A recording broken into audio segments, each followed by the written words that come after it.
യേശുവേ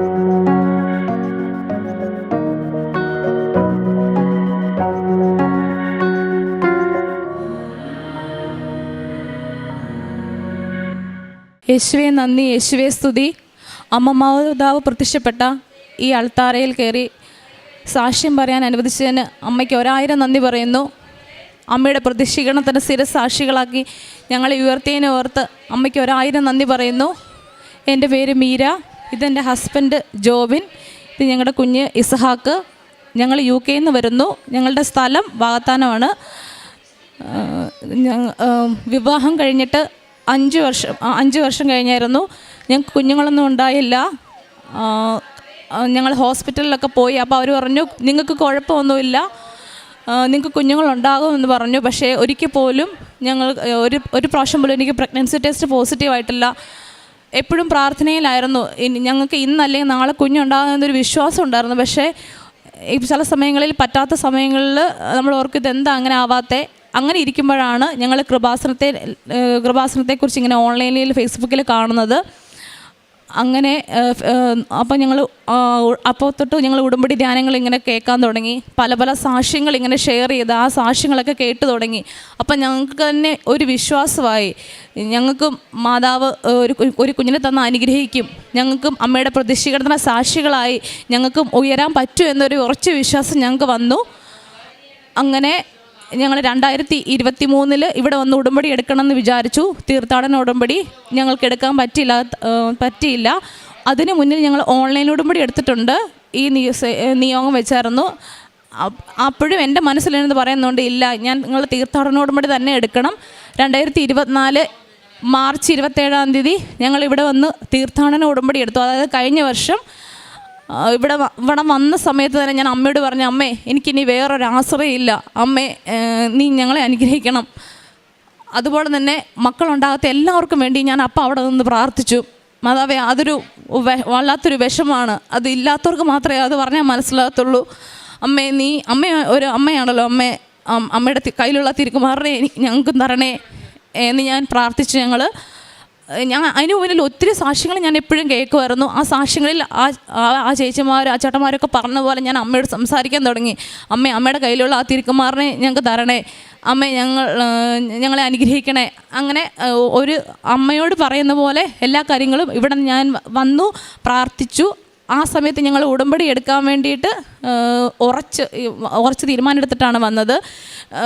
ഞാൻ പറഞ്ഞല്ലോ, ഹോസ്പിറ്റലിലൊക്കെ ഞങ്ങൾ നേരത്തെ പോയിട്ടുണ്ട് ഓരോ വെക്കേഷന് വരുമ്പോഴും. അപ്പോഴൊക്കെ ഡോക്ടേഴ്സ് പറയുന്നത് ഞങ്ങൾക്ക് കുഴപ്പമൊന്നുമില്ല, പക്ഷേ നിങ്ങൾക്ക് ഇഷ്ടമാണെങ്കിൽ മൾട്ടി വൈറ്റമിൻസ് ഒക്കെ എടുത്തോളാൻ പറഞ്ഞു. ഓക്കെ അങ്ങനെയാണല്ലോ നമ്മൾ മാനസികമായ രീതിയിൽ അങ്ങനെ പോയി. ആ സമയത്ത് പക്ഷേ ഇവിടെ വന്ന കാലുകുത്തിയ ആ സമയത്ത് തന്നെ ഞാൻ തീരുമാനിച്ചു, ഞങ്ങളിനി ഒരു ഹോസ്പിറ്റലിലും പോകത്തില്ല, ഒരു ഡോക്ടർമാരെടുക്കാൻ പോകത്തില്ല. ഈശോ ഞങ്ങൾക്ക് തരുന്ന ഒരു ദിവസം ഉണ്ടെങ്കിൽ അന്ന് മതി, അന്ന് ഞങ്ങൾക്ക് കുഞ്ഞുണ്ടായാൽ മതി എന്നൊരു ഉറച്ച് വിശ്വസിച്ചു. ഹസ്ബൻഡ് എപ്പോഴും പറയും വേണം നമുക്ക് ഹോസ്പിറ്റലിലൊന്നും പോകണ്ടെന്ന്. പക്ഷേ എനിക്ക് പെണ്ണുങ്ങൾക്ക് ഭയങ്കര ഒരു ഇതാണല്ലോ, ഓരോ മക്കളെ കാണുമ്പോഴും ഓരോരുത്തർക്ക് കുഞ്ഞുങ്ങളുണ്ടാകുമ്പോഴും ഒക്കെ ഞങ്ങൾക്കും ഒരു കുഞ്ഞ് വേണമെന്നൊരു ഭയങ്കര ഒരു വിഷമം എപ്പോഴും ഉള്ളിലുണ്ടായിരുന്നു. അതുമാത്രമല്ല ഞങ്ങളുടെ മാതാപിതാക്കൾക്ക് അവർക്കെല്ലാവർക്കും ഉണ്ടായിരുന്നു. അപ്പോൾ എല്ലാവരും പ്രാർത്ഥിക്കുന്നുണ്ട്. അങ്ങനെ അതാത്തപ്പോൾ ഭയങ്കര ഒരു വിഷമം ഉണ്ടായിരുന്നു. ഇവിടെ വന്നപ്പോൾ തന്നെ ഞാൻ അമ്മയോട് നോക്കി പറഞ്ഞു, അമ്മേ ഞാൻ ഈ ഒരു വർഷം ഒരുങ്ങുമായിരുന്നു, എനിക്ക് ഉടമ്പടി എടുക്കാൻ വേണ്ടി നീ ഞങ്ങളെ അനുവദിക്കണേന്ന്. അങ്ങനെ ഞങ്ങൾ വന്നു. ഞങ്ങൾ ഉടമ്പടി എടുക്കാൻ വേണ്ടി പോയി. ആ സമയത്ത് ഉടമ്പടി എടുത്തപ്പം എന്നോട് അമ്മ ഇങ്ങനെ പറഞ്ഞു, എനിക്ക് ഉറപ്പായിട്ടും മാതാവിനെ കിട്ടുമെന്ന്. പക്ഷേ അന്ന് ഞാൻ വിചാരിച്ചു ഇല്ല, എനിക്ക് അതിനുള്ള യോഗ്യതയൊന്നും ഇല്ല അമ്മ. പിന്നെ ഞാൻ പറഞ്ഞു, അമ്മേ എനിക്ക് അതിനുള്ള യോഗ്യതയില്ല, അമ്മയ്ക്ക് ഇഷ്ടമാണെങ്കിൽ മാത്രം എനിക്ക് അമ്മേനെ എടുത്താൽ മതി എന്ന് പറഞ്ഞു. അങ്ങനെ വന്ന സമയത്ത് എടുത്തപ്പോൾ എനിക്കും തന്നെ മാതാവിനെ ഞങ്ങൾക്ക് കിട്ടി. ഭയങ്കര സന്തോഷമായി. എനിക്ക് ഓർമ്മയില്ല, മാതാവും ഞാനും മാത്രമുള്ള കുറച്ച് നിമിഷങ്ങൾ പോലെ എനിക്ക് തോന്നി. ഞങ്ങൾ അവിടെ നിന്ന് ഇവിടം വരെ പ്രദക്ഷിണമായി വന്നു, നിയോഗങ്ങളൊക്കെ സമർപ്പിച്ച് പ്രാർത്ഥിച്ചു. ആ സമയത്ത് ഞാൻ ഒരിക്കലും എനിക്ക് കുഞ്ഞുണ്ടാകണേ എന്നൊരു കാര്യം പറഞ്ഞില്ല. എനിക്കറിയില്ല, വല്ലാത്തൊരു മനസ്സിന് സന്തോഷവും ഒരു സമാധാനവും എനിക്ക് ആ സമയത്ത് തോന്നി. ഞാൻ ഒന്നും ഓർത്തില്ല. ഞാനും അമ്മയും, ഹസ്ബൻഡ് കൂടുതലുണ്ട് എങ്കിലും ഞാനും അമ്മയും മാത്രമുള്ള കുറച്ച് നിമിഷങ്ങളായിരുന്നു ആ ഒരു സമയത്ത് ഇവിടെ നിന്ന് ഇങ്ങോട്ട് വന്ന സമയം. അങ്ങനെ ഞങ്ങൾ വന്നു, ഉടമ്പടി എടുത്തു. ഉടമ്പടി എടുക്കുന്നതിന് മുന്നിൽ അച്ഛൻ എപ്പോഴും പറയും, നിങ്ങളാണെങ്കിൽ ഒരുങ്ങി വന്ന് വേണം ഉടമ്പടി എടുക്കാൻ വേണ്ടിയിട്ട്. അപ്പം ഞങ്ങൾ ആ വർഷം കഴിഞ്ഞ വർഷം നാട്ടിൽ വന്ന ഉടനെ തന്നെ ഞങ്ങൾ കുമ്പസാരിച്ചൊരുങ്ങി എന്നിട്ടാണ് ഞങ്ങൾ ഇവിടെ വന്നിട്ട് ആ ദിവസം ഇവിടെ വന്ന് ഞങ്ങൾ ഉടമ്പടി എടുത്തത്. ഞങ്ങൾ 6 നിയമങ്ങളൊക്കെ സമർപ്പിച്ചു, പ്രാർത്ഥിച്ചു. അതിനുശേഷം ഞങ്ങൾ തിരിച്ചു പോകുന്നതിന് മുന്നിൽ ഞാൻ ഇവിടെ ചോദിച്ചായിരുന്നു. അന്ന് ഇവിടെ അച്ഛനുണ്ടായിരുന്നു. അച്ഛൻ ഇന്നിപ്പോൾ ലൂർദിൽ പോയി. ആ അച്ഛൻ ഞങ്ങളോട് പറഞ്ഞു, ഞാൻ അച്ഛനോട് പറഞ്ഞു, അച്ഛൻ ഞാൻ ഓൺലൈൻ ഉടമ്പടി എടുത്തിട്ടുണ്ടായിരുന്നു നേരത്തെ. കാരണം UK ചെന്ന സമയത്ത് ഓസ്കി എന്ന് പറഞ്ഞൊരു എക്സാം ഉണ്ടായിരുന്നു. ആ എക്സാം ക്ലിയർ ചെയ്യാൻ വേണ്ടിയിട്ട് ലൈറ്റിക്ക് എൻ്റെ റിക്വസ്റ്റ് വിട്ടായിരുന്നു. ഓൺലൈനായിട്ടുള്ള ഉടമ്പടി എടുത്തായിരുന്നു. അപ്പം ആ ചെന്ന സമയത്ത് എനിക്ക് ആ എക്സാം ഫസ്റ്റ് അറ്റംപ്റ്റിൽ തന്നെ എനിക്ക് അത് ക്ലിയർ ചെയ്യാൻ പറ്റി. അതുപോലെ തന്നെ എൻ്റെ ഫ്രണ്ട്സിന് വേണ്ടിയും ഞാൻ നിയമങ്ങൾ വെച്ചിട്ടുണ്ടായിരുന്നു. അവർക്കും ഒക്കെ അടുത്ത ചാൻസിൽ എക്സാം എഴുതാൻ പറ്റി. ആ സമയത്തൊക്കെ നല്ല ബുദ്ധിമുട്ടുണ്ടായിരുന്നു എക്സാം എഴുതാനായിട്ട്. അപ്പോഴത്തേക്കും ഞങ്ങളുടെ ബാച്ചിൽ ആകെ 2 പേരാണ് ജയിച്ചത്. അതിൽ അമ്മയുടെ ഒറ്റ ഒരു കാരണം കൊണ്ട് എനിക്ക് ഒന്നാമതായിട്ട് തന്നെ ഫസ്റ്റ് അറ്റംപ്റ്റിൽ തന്നെ പാസ്സാകാൻ പറ്റിയത്. അപ്പോൾ അച്ഛനോട് ഞാൻ പറഞ്ഞപ്പോൾ അച്ഛൻ എന്നോട് പറഞ്ഞു, നിങ്ങൾ ഇനി ഈ ഒരു കാര്യം ഉണ്ടല്ലോ, നിങ്ങൾ ഉടമ്പടി എടുത്തല്ലോ, തീർത്ഥാടന ഉടമ്പടി, അപ്പം ഇനി കുഞ്ഞുമായിട്ട് വന്ന് ഇവിടെ സാക്ഷ്യം പറഞ്ഞാൽ മതി എന്ന് പറഞ്ഞു. അങ്ങനെയാണ് ഞങ്ങൾ അന്ന് പോയത്. അപ്പോൾ അന്ന് അച്ഛൻ എന്നോട് പറഞ്ഞായിരുന്നു, ഇനി നിങ്ങൾ പോയിട്ട് 1 വർഷം കഴിഞ്ഞിട്ടേ വരത്തുള്ളൂ, അപ്പം നിങ്ങൾക്ക് ജോസഫ് അച്ഛനെ കണ്ട് പ്രാർത്ഥിക്കാം, അച്ഛൻ നിങ്ങൾക്ക് കാശുരൂപൊക്കെ തരുമെന്ന് ഞങ്ങളോട് പറഞ്ഞു. അങ്ങനെ ഞങ്ങൾ ഏപ്രിൽ 17-ാം തീയതി പിന്നെയും തിരിച്ചിവിടെ വന്നു. ടിക്കറ്റൊക്കെ കാണിച്ച് ഞങ്ങൾ അച്ഛനെ കാണാൻ വേണ്ടി വന്നു. അച്ഛൻ ഞങ്ങളെ ഒരു കാശുരൂപം തന്നു. ആ കാശുരൂപം തന്നു. ആ കാശുരൂപം വെച്ച് പ്രാർത്ഥിക്കാൻ പറഞ്ഞു. അതുപോലെ തന്നെ അച്ഛൻ എനിക്ക് സാഹിത്യം എൻ്റെ കയ്യിൽ നിന്ന് തന്നായിരുന്നു. അടിവയറ്റിൽ കുരിശ് വരച്ചിട്ട് വിശ്വാസപ്രമാണം ചൊല്ലി പ്രാർത്ഥിക്കാൻ പറഞ്ഞു. അച്ഛൻ ഒരു വിശ്വാസപ്രമാണം ചൊല്ലാനാണ് പറഞ്ഞത്. ഞാനാണെങ്കിൽ 3 പ്രാവശ്യം 6 പ്രാവശ്യം 9 പ്രാവശ്യം വിശ്വാസപ്രമാണം ചൊല്ലി കുരിശ് വരച്ച് അമ്മേ എല്ലാ കാര്യങ്ങളും അമ്മ നടത്തി തരണേ എന്ന് പ്രാർത്ഥിച്ചു. ആ സമയത്ത് ഞാൻ ഉടമ്പടിയിൽ 1-2 പേർക്ക് മക്കളുണ്ടാകാൻ വേണ്ടിയിട്ട് ഞാൻ വെച്ചിട്ടുണ്ടായിരുന്നു. അവരെ ഞാൻ സമർപ്പിച്ച് പ്രാർത്ഥിച്ചു. അവരുടെ അടിവയറ്റിലും കൂടെയാണ് ഞാൻ പരട്ടുന്നതെന്ന് ഞാൻ വെച്ച് പ്രാർത്ഥിച്ചായിരുന്നു. അങ്ങനെ ഞങ്ങൾ അതൊക്കെ ആയിട്ട് ഞങ്ങൾ തിരിച്ചു പോയിട്ട് ഉടമ്പടി തന്നെ ജീവിക്കാൻ തുടങ്ങി. എല്ലാ ദിവസവും ഉടമ്പടി രാവിലത്തെ പ്രഭാത പ്രാർത്ഥന ചെല്ലാനും വൈകുന്നേരം സായന പ്രാർത്ഥന, ഇവിടുത്തെ 6 നിബന്ധനകളെല്ലാം പാലിച്ച് ജീവിക്കാൻ തുടങ്ങി. പിന്നെ ഉടമ്പടി ധ്യാനം കൂടാൻ, ഉപവസിക്കാനായിട്ട്, എന്നാലാകുന്ന കാരുണ്യ പ്രവർത്തികളൊക്കെ ചെയ്യാനായിട്ട്. ഞാനൊരു നേഴ്സായിട്ട് വർക്ക് ചെയ്യുന്നതുകൊണ്ട് പേഷ്യൻസിനോടൊക്കെ കൂടുതൽ സ്നേഹത്തോടെ പെരുമാറാനായിട്ട്. അവർ പറയുന്ന ചില സമയത്ത് അവർക്ക് ഇങ്ങനെ അവരെ കേൾക്കുന്നില്ല എന്നൊരു വിഷമാണ് അവിടെ ഉള്ളവർക്കൊക്കെ. അപ്പം അവരെ കൂടുതൽ കേൾക്കാനായിട്ട്, അവർക്ക് ചിലപ്പോൾ പല വിഷമങ്ങളുണ്ടെങ്കിൽ അതെല്ലാം ഒന്ന് കേട്ട് അവരെ ആശ്വസിപ്പിക്കാൻ എന്നൊക്കെയുള്ള അതിനുള്ള സമയം കണ്ടെത്താനും ആ ഒരു രീതിയിലേക്ക് കുറച്ചും കൂടെ ദൈവികമായ രീതിയിലേക്ക് എനിക്ക് നമ്മൾ കാരുണ്യപൂർവ്വം അവരോട് പെരുമാറാനായിട്ടുള്ള ഒരു രീതിയിലേക്ക് ഞാൻ മാറി.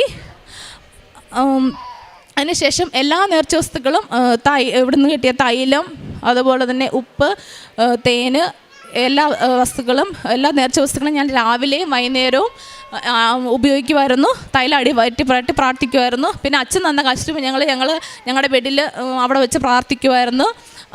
പിന്നെ ഇവിടുന്ന് നമുക്കൊരു ഉടമ്പടി കാശുരൂപം കിട്ടിയായിരുന്നു. ആ കാശുരൂപം എപ്പോഴും ഏത് സമയത്ത് ഞങ്ങൾ കൂടുതൽ കൊണ്ടുപോകും. അതും വയറ്റി വെച്ച് ഞങ്ങൾ പ്രാർത്ഥിക്കുമായിരുന്നു. ഞങ്ങളെല്ലാവരും ഒരുമിച്ചാണ് പ്രാർത്ഥിച്ചുകൊണ്ടിരുന്നത്. അങ്ങനെ ഉടമ്പടി ധ്യാനം കൂടി എല്ലാ കാര്യങ്ങളും അനുഷ്ഠിച്ച് പോന്നുകൊണ്ടിരുന്നു. പക്ഷേ ഒരു 2 മാസമൊക്കെ കഴിഞ്ഞപ്പം എനിക്ക് പിന്നെയും ഒരു വിഷമം, അതായത് മാതാവേ ഇതൊക്കെ ചെയ്യുന്നുണ്ടെങ്കിലും നടക്കുന്നില്ല. പക്ഷേ അപ്പോഴും ഞാൻ മനസ്സിൽ വിചാരിക്കുമായിരുന്നു, ഇല്ല, എനിക്ക് മാതാവ് ഒരനുഗ്രഹം തരുമെന്ന് സാക്ഷ്യങ്ങളൊക്കെ കേൾക്കുമായിരുന്നു. അപ്പം എനിക്ക് പിന്നെ കുറച്ച് നാൾ കഴിഞ്ഞപ്പോഴത്തേക്കും ഒരു 2-3 മാസമൊക്കെ ആയപ്പം എനിക്ക് പിന്നെ ഒരു വല്ലാത്ത വിഷമങ്ങൾ. ഇതുമേ ഇനി ഓരോ ദിവസം കഴിഞ്ഞുകൊണ്ടിരിക്കുകയാണല്ലോ. അപ്പം അന്നെന്നൊക്കെ പറഞ്ഞാൽ ഒരു ദിവസം എന്ന് പറഞ്ഞാൽ എനിക്ക് സത്യം പറഞ്ഞാൽ കുറേ സമയം പോലെ തോന്നുമായിരുന്നു. ഇപ്പം താമസിക്കുന്നോറും ഭയങ്കര ഒരു വിഷമം, ദൈവമേ ഇനി താമസം ഉണ്ടാവരുതേ എന്ന് എപ്പോഴും പ്രാർത്ഥിക്കുമായിരുന്നു. അപ്പോൾ ഹസ്ബൻഡ് എന്നോട് പറഞ്ഞു, നീ വിഷമിക്കേണ്ട, നമ്മൾ ഉടമ്പടി എടുത്തിട്ടുണ്ടെങ്കിൽ നമ്മളിവിടെ വരും, നമ്മൾ സാക്ഷി പറഞ്ഞിരിക്കും, നമ്മളെ ദൈവം ഉറപ്പായിട്ടും നമ്മളെ ദൈവം മാനിക്കുമെന്ന് പറഞ്ഞു. അപ്പോൾ ഞങ്ങൾ എപ്പോഴും ലൂക്ക 1:37 ഞങ്ങൾ പ്രാർത്ഥിക്കുമായിരുന്നു.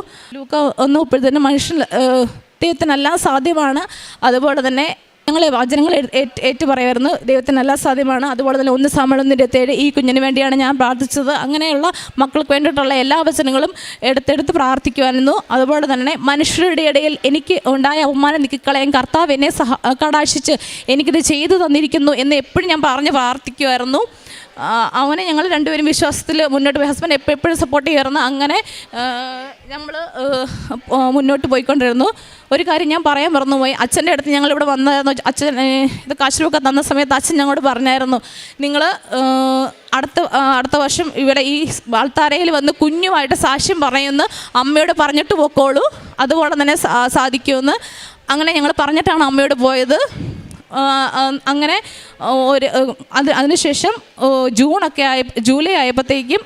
ജൂലൈ ആയ സമയത്ത് ഞാൻ പ്രഗ്നൻസി ടെസ്റ്റ് ചെയ്യാണ്ട് അമ്മ എന്നെ തോന്നിപ്പിക്കുമായിരുന്നു. പക്ഷെ പേടിച്ചിട്ട് ഒരിക്കലും എപ്പോഴും നെഗറ്റീവ് കണ്ട് സത്യം പറഞ്ഞാൽ പേടിയായിരുന്നു, വിഷമായിരുന്നു എനിക്ക് നോക്കാനായിട്ട്. ഞാൻ പറഞ്ഞു, അമ്മ ഞാൻ ഇനി നോക്കത്തില്ല. ഓരോ ഉടമ്പടി ധ്യാനം കാണുമ്പോഴും ഞാൻ പറയുമായിരുന്നു, അമ്മ ഇനി പറയാതെ എനിക്ക് എന്തെങ്കിലും ഒരു സിംറ്റംസ് വേറെ കാണിക്കാതെ ഞാൻ ഇനി നോക്കത്തില്ല. അപ്പം പിന്നെ എനിക്ക് അമ്മ ധൈര്യം തന്നു, ഇല്ല നീ നോക്കണം, നിനക്ക് ഉറപ്പായിട്ട് നീ പ്രഗ്നൻ്റ് ആകുന്നത്. അപ്പം അന്ന് ഞാൻ സാക്ഷിയൊക്കെ കാണുമ്പോഴത്തേക്കും പിന്നെ ഇതിൻ്റെ സാക്ഷ്യങ്ങൾ തന്നെ എനിക്ക് കാണണം, നീ പ്രഗ്നൻസി ടെസ്റ്റ് ചെയ്യണം എന്ന് പറഞ്ഞ് അമ്മ എന്നെ പ്രേരിപ്പിക്കുകയായിരുന്നു ഓരോ സമയത്ത്. അങ്ങനെ ഓഗസ്റ്റ് മാസം 31-ാം തീയതി ഞാൻ രണ്ടും കൽപ്പിച്ച് ഞാനാണെങ്കിൽ പ്രഗ്നൻസി ടെസ്റ്റ് ചെയ്തു. ടെസ്റ്റ് ചെയ്ത് നോക്കുന്നതിന് മുന്നിൽ ഞാൻ 2 പച്ചത്തിരി നിലത്തിരിയും കത്തിച്ച് വെച്ചിട്ട് പ്രതിഷ്ഠയുടെ പ്രാർത്ഥന ചെല്ലിയതിന് ശേഷമാണ് ഞാൻ പോയി ചെക്ക് ചെയ്തത്. ഞാൻ പറഞ്ഞു, അമ്മ എനിക്ക് തരും, എനിക്ക് ഉറപ്പാണ്. അങ്ങനെ ഞാൻ പോയി നോക്കി. ആ സമയത്ത് 2 വാരം ഇങ്ങനെയൊക്കെ ജീവിതത്തിൽ ആദ്യമായിട്ട് കിട്ടുമ്പോൾ എനിക്ക് അമ്മയോട് പറയാനായിട്ട് ഒന്നുമില്ലായിരുന്നു. അമ്മ എനിക്കൊരു അമ്മയാ പറ്റിയില്ലെന്നോർത്ത് ഒത്തിരി അമ്മയ്ക്ക് നന്ദി പറഞ്ഞു. അങ്ങനെ പിന്നെ ഇത് പ്രഗ്നൻസി ടെസ്റ്റ് പോസിറ്റീവ് കണ്ട് അപ്പോഴും ഞാൻ തിരിച്ചു വന്നു. അമ്മയ്ക്ക് ഞാൻ നന്ദി പറഞ്ഞു.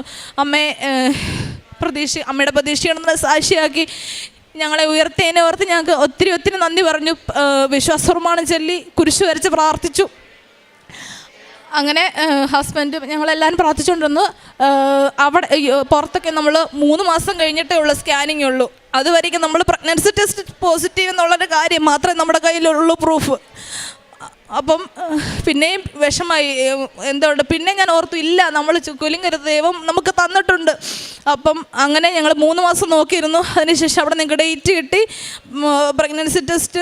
അത് കഴിഞ്ഞ് ഞങ്ങൾ സ്കാനിങ്ങിന് പോയി. സ്കാനിങ്ങിന് ഞാൻ പോകുമ്പോഴത്തേക്കും ഞങ്ങൾ എല്ലാ നെർച്ചോസുകളും കൈ പിടിച്ചുകൊണ്ട് പോകുന്നത്, എല്ലാം അത് കഴിക്കുകയും ചെയ്ത് എല്ലാ നെർച്ചോസുകളും കഴിക്കുകയും ചെയ്ത് തൈലമൊക്കെ പൂശി പ്രാർത്ഥിച്ചുകൊണ്ടാണ് പോയത്. കാശ് രൂപം കൈ കൊണ്ടായിരുന്നു. ഉപ്പ് ഞാനാണ് ഈ സ്കാനിങ്, ഞങ്ങൾ 2 സ്കാനിങ് മെഷീനിൽ ഞാൻ അവിടെ കിടക്കുന്ന സമയത്ത് ഹസ്ബൻഡ് ആരും കാണാതെ സ്കാനിങ് മെഷീൻ്റെ അവിടെ ഉപ്പിട്ട് ഞങ്ങൾ വിശ്വാസപ്രമാണം ചൊല്ലി പ്രാർത്ഥിച്ചു. പ്രാർത്ഥിച്ച ഉടനെ തന്നെ അവർ പ്രോബ് എന്നെ വയറ്റി വെച്ചു. ആ സമയത്ത് തന്നെ ഞാൻ എൻ്റെ കുഞ്ഞിൻ്റെ ഹാർട്ട് ബീറ്റ് കേൾക്കുന്നത് ഭയങ്കര സന്തോഷമായി. അമ്മയ്ക്ക് ഒത്തിരി നന്ദി പറഞ്ഞു. അമ്മേ എനിക്കറിയത്തില്ല, ഭയങ്കരമായിട്ട് നന്ദി പറഞ്ഞു. അപ്പോൾ അപ്പം തന്നെ ഞാൻ പറഞ്ഞു, അമ്മ എനിക്ക് ഉറപ്പാണ്, എനിക്ക് തന്ന പോലെ ഇങ്ങനെ മക്കളില്ലാത്തവരൊക്കെ എല്ലാവർക്കും അമ്മ ഉറപ്പായിട്ടും കുഞ്ഞുങ്ങളെ കൊടുക്കുമെന്ന് ഒരു വിശ്വാസവും എല്ലാം അന്ന് തൊട്ട് ഞങ്ങൾ എല്ലാവരോടും പറയാൻ തുടങ്ങി.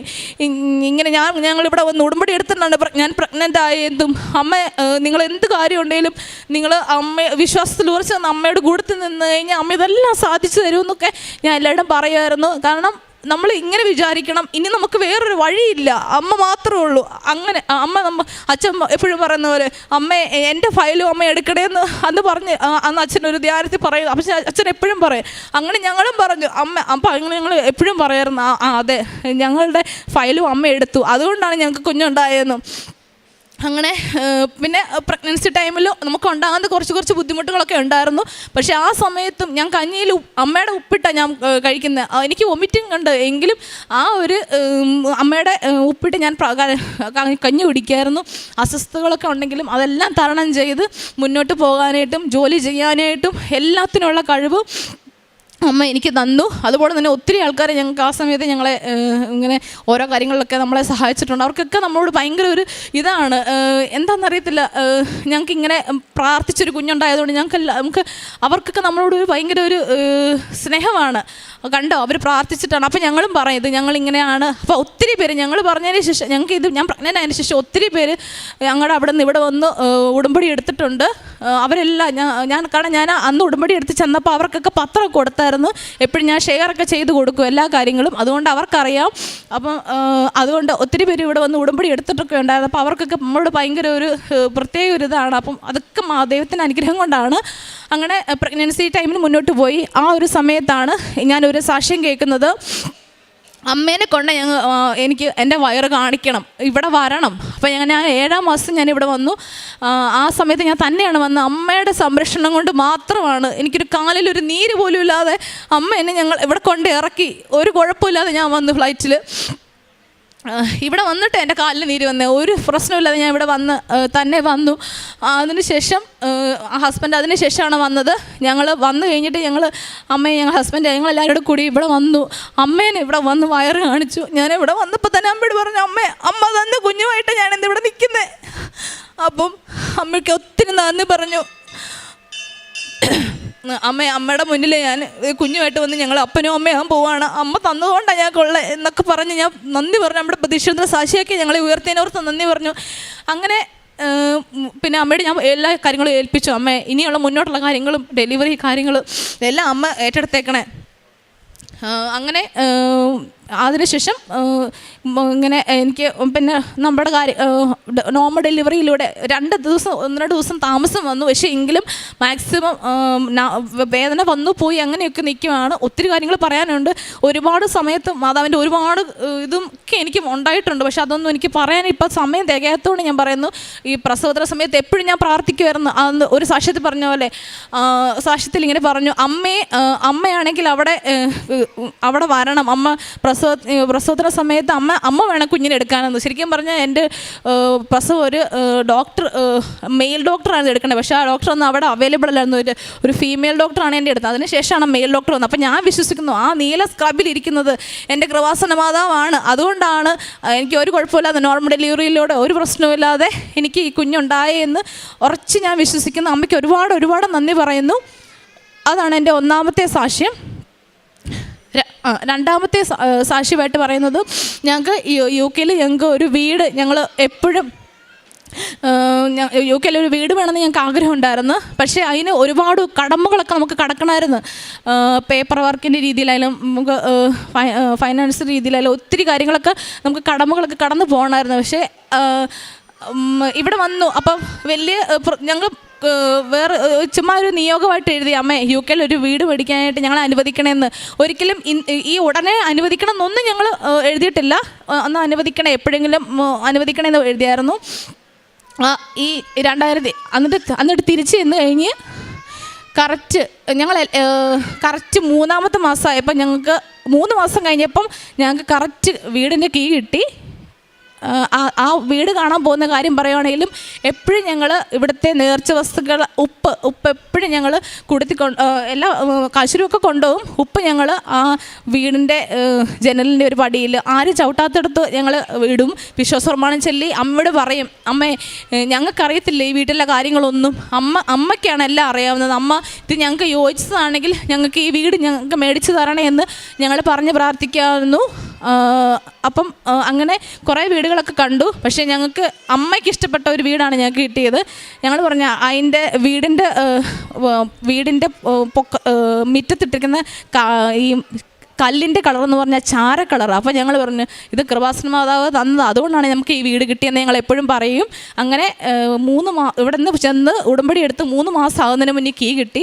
അപ്പോൾ ഹസ്ബൻഡിനെ നിർബന്ധമായിരുന്നു 90-ാമത്തെ ദിവസം തന്നെ നമുക്കവിടെ കയറി താമസിക്കണമെന്ന്. അങ്ങനെ ഞങ്ങൾ ഫർണിച്ചർ ഒന്നും മേടിച്ചില്ല. 27 ജൂൺ 2024 കറക്റ്റ് 90-ാമത്തെ ദിവസം ഞങ്ങൾ അച്ഛനെ വിളിച്ചു. അവിടെ ആ ഞങ്ങൾ വീട്ടിൽ കയറി താമസിച്ചു. പിന്നെ ഇതൊക്കെയാണ് എനിക്ക് തീർത്ഥാടന ഉടമ്പടിയിലൂടെ കിട്ടിയ കാര്യങ്ങൾ. പിന്നെ ലൈറ്റ് കളർ റിക്വസ്റ്റും ഒരുപാട് കാര്യങ്ങൾ, എൻ്റെ കാര്യം മാത്രമല്ല പലരുടെ ആ കാര്യങ്ങൾ എന്നോട് പറയാനുണ്ട്. അവർക്കൊക്കെ വേണ്ടി ഞാൻ ലൈറ്റ് കളർ റിക്വസ്റ്റൊക്കെ ഇട്ട് പ്രാർത്ഥിക്കാറുണ്ട്. അതൊക്കെ സാധിച്ചിട്ടുണ്ട്. ഇതെല്ലാം പറയാൻ പറ്റുന്നില്ലാത്തതുകൊണ്ട് ഞാൻ പറയുന്നില്ലെന്നേ ഉള്ളൂ. അമ്മേ അതിനെല്ലാത്തിനും 1000 അവരുടെ എല്ലാവരുടെയും പേരിലും ഞങ്ങളുടെ പേരിലും എല്ലാം നന്ദി പറയുന്നു. ലൈറ്റ് കളർ റിക്വസ്റ്റ് ഇട്ടതിൻ്റെ ഫലമായിട്ട് ഹസ്ബൻഡിന് അവിടെ ഗവൺമെൻറ്റിൽ NHS ജോലി കിട്ടിയതിൻ്റെ ഒരു സാക്ഷ്യം കൂടെ പറയാനുണ്ട്. നമ്മൾ ആദ്യം ചെന്ന് കഴിഞ്ഞപ്പോൾ ഹസ്ബൻഡ് നോർമൽ ഒരു ജോലിക്കാണ് കയറിയത്. കറക്റ്റ് 1 മാസം കഴിഞ്ഞപ്പം നമ്മൾ ഓർത്ത് ഓക്കെ NHS ചുമ്മാ ഒന്ന് അപ്ലൈ ചെയ്യുന്നു. അങ്ങനെ NHS അപ്ലൈ ചെയ്തു ഗവൺമെൻറ്റിൽ. അപ്പോൾ ഞങ്ങൾ ലൈറ്റ് കല്ലിൽ റിക്വസ്റ്റ് ഇട്ട് പ്രാർത്ഥിച്ചു. ഉടമ്പടി ധ്യാനം കൂടി. അന്ന് ഇൻ്റർവ്യൂവിന് പോകുന്നതിന് മുന്നേ ഞങ്ങൾ രാവിലെ, അന്നൊരു ചൊവ്വാഴ്ചയായിരുന്നു. ഞങ്ങളുടെ എല്ലാ കാര്യങ്ങളും സാധിക്കുന്നത് ചൊവ്വാഴ്ച കേട്ടോ, എല്ലാ കാര്യങ്ങളും. ഞാൻ ഇതിന് മുന്നിൽ ജോലി ചെയ്ത സ്ഥലത്തായാലും ഇവിടെ ആയാലും സൗദിക്ക് പോയപ്പോഴും ദുബൈക്ക് പോയപ്പോഴും UK പോയപ്പോഴായാലും എന്ത് കാര്യങ്ങളും ഞങ്ങളുടെ ജീവിതത്തിൽ എന്ത് കാര്യങ്ങൾ സംഭവിച്ചാലും ഞങ്ങളുടെ എല്ലാവരുടെയും ജീവിതത്തിൽ എല്ലാം ചൊവ്വാഴ്ച ദിവസങ്ങളിലാണ്, ഞങ്ങളുടെ സഹോദരങ്ങളുടെ കാര്യത്തിലും എല്ലാം. അപ്പം ആ ചൊവ്വാഴ്ച ദിവസം എല്ലാ ഉടമ്പടി ധ്യാനം കണ്ടു പ്രാർത്ഥിച്ചു. അതിനുശേഷം ഹസ്ബൻഡ് ഇൻ്റർവ്യൂവിന് പോയത്. അവിടെ ചെന്നപ്പോൾ ഒത്തിരി പേരുണ്ടായിരുന്നു, നമുക്ക് കിട്ടുമെന്ന് ഒരു പ്രതീക്ഷയില്ലായിരുന്നു. പക്ഷേ കുറച്ച് കഴിഞ്ഞാൽ കോള് വന്നു, ഹസ്ബൻഡിന് ജോലി കിട്ടി. അങ്ങനെ അവിടെ ഒരു ജോലി നമുക്ക് കിട്ടാനും മാതാവിൻ്റെ ഒരു അനുഗ്രഹം കൊണ്ട് മാത്രമാണ് സാധിച്ചത്. കാരുണ്യ പ്രവൃത്തികളായിട്ട് ഞങ്ങൾ ഇങ്ങനെ ഒരുപാട് പേരെ സഹായിച്ചിട്ടുണ്ട്. ഞങ്ങൾക്ക് പറ്റാവുന്ന പോലെയൊക്കെ മറ്റുള്ളവരെ സഹായിച്ചിട്ടുണ്ട്. ഇങ്ങനെ അനാഥാലയത്തിലും അങ്ങനെ കാര്യങ്ങളിലൊക്കെ എങ്ങും പോയി ചെയ്യാൻ പറ്റിയിട്ടില്ല, കാരണം പുറത്ത് ഇതായതുകൊണ്ട് ഞങ്ങൾക്ക് അങ്ങനെ ചെയ്യാൻ പറ്റിയിട്ടില്ല. പക്ഷേ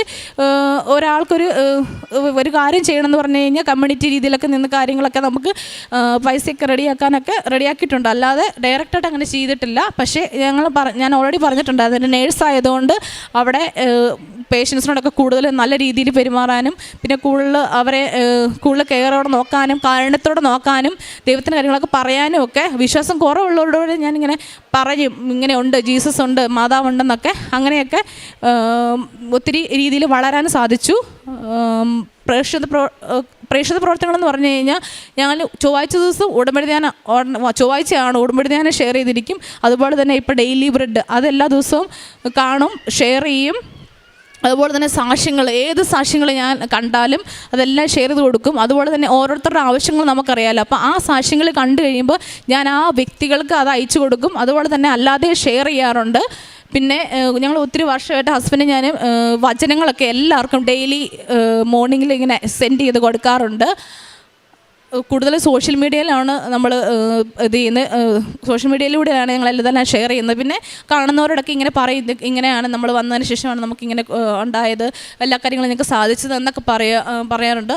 ഇതൊക്കെയാണ് എൻ്റെ സാക്ഷ്യങ്ങൾ. അമ്മേ മാതാവേ, എനിക്കറിയത്തില്ല, ഞാൻ എന്തെങ്കിലും വിട്ടുപോയിട്ടുണ്ടെങ്കിൽ എന്നോട് ക്ഷമിച്ചേക്കണേ. എല്ലാ അനുഗ്രഹങ്ങൾക്കും നന്ദി പറയുന്നു. അതുപോലെ തന്നെ ഈ ആൾക്കാരെ കയറി നിന്ന് ഇങ്ങനെ അമ്മേനെ ഈശോയ്ക്ക് തിരുമാറിണ്ടും ഇങ്ങനെ മഹത്വം പറയാൻ പറ്റിയതിനെ ഓർത്ത് ഒരുപാട് നന്ദി പറയുന്നു. അമ്മയുടെ പ്രതീക്ഷിക്കുന്ന സാക്ഷിയൊക്കെ ഞങ്ങളെ ഉയർത്തിയതിനും എല്ലാത്തിനും നന്ദി പറയുന്നു അമ്മേ. അതുപോലെ തന്നെ ഞങ്ങൾ ഉടമ്പടി പുതുക്കുകയും ചെയ്ത് ഇനി ആ ഉടമ്പടിയിൽ ജീവിക്കാനും മുന്നോട്ട് പോകാനുമുള്ള അനുഗ്രഹം എല്ലാം അമ്മേ മാതാവേ ഞങ്ങൾക്ക് തന്നേക്കണേ.